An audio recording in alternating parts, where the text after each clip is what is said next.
ఒక 53 రోజులు ఆయన్ని పెట్టి అలా ఉంచితే నన్ను షూటింగ్లు చేయమంటే నేను చేయలేకపోయావాడిని. తప్పు సంకేతాలు వెళ్ళిపోతాయని నేను డేట్స్ ఇచ్చినా కూడా నేను ఆపేస్తాను ఆ రోజు.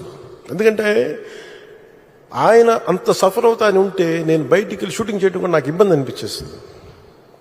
నా ప్రొడ్యూసర్ చెప్పాను, 2 చేతులు క్షమించమని చెప్పాను ఆ రోజున. తప్పట్లేదు, నాకు రాష్ట్ర ప్రజల కోసం మారాలి ప్రభుత్వం, అందుకని చేస్తాను, దయచేసి మీరు అర్థం చేసుకోండి అని.